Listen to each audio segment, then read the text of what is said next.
Hello, beautiful souls. Annette here. Let me ask you something straight from the heart. What happens when a nurse's soul flatlines? What happens when the very people who keep healthcare alive are running on empty inside? We all know what to do when a patient's heart stops. We call a code blue, we start CPR. But what about when a nurse's spirit is starving? Who's there to resuscitate the soul? That's why I'm here today, to talk about something I call Spiritual CPR. It's not a quick meme or a throwaway reel. It's real. It's urgent.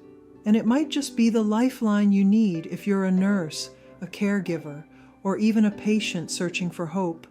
Stay with me, because in the next few minutes, I'm going to share how we can bring breath back to the soul of nursing and why this matters for every single one of us. You see, Mother Teresa once said that in the West, we are rich in worldly goods, yet our souls are starving.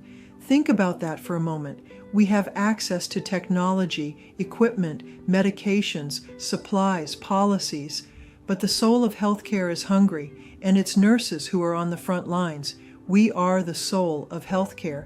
We can bring breath back to the soul of nursing, and why this matters for every single one of us. Over the years, my mission and calling have been to ignite the light in nursing, a light that in many places has grown dim, not because nurses lack compassion, far from it, but because the system has drained them, because burnout is real, and because the spiritual dimension of our work is so often overlooked. And yet, here's the miracle. Even with all the devastation in our warring, fractured world, when I look at nurses and medical professionals, I still see the soul shining. I still see the courage, the heart, the humanity. The soul of nursing is alive. And that's what gives me hope, that even when the world is heavy, nurses still show up with love in action. That is spiritual CPR in real time, the real deal. And that's where our YogaNurse mission comes in. Years ago, I was given a vision to offer nurses not just physical self-care, but soul food, practices that nourish body, mind, and spirit. Out of that came what I call the YogaNurse Sacred Remedy. It's simple, it's 3 parts: sacred breath, sacred movement, sacred rest. Just a little way with a large impact.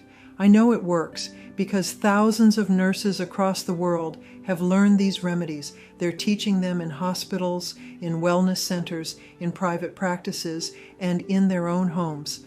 The ripple effect is real, and the truth is, when nurses practice spiritual CPR, when we take in soul food, we don't just heal ourselves. We bring that healing presence into every patient encounter, every charting session, every difficult moment. We change the energy of healthcare from the inside out. So today, my message is simple.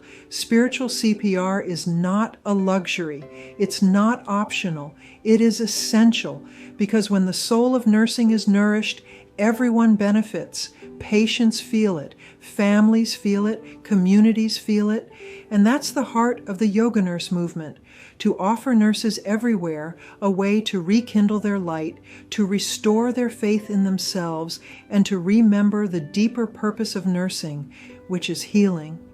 To any nurse, caregiver, or patient listening, know that you are not alone. You matter, and the spark of your soul matters. All my love and my hope for health, peace, and wisdom to anyone who sees this. Anyone.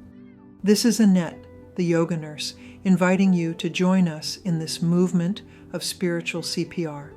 The world needs your light, and together we can keep it shining. If this touched you, please like, subscribe, and share. And tell me in the comments, how are you practicing spiritual CPR?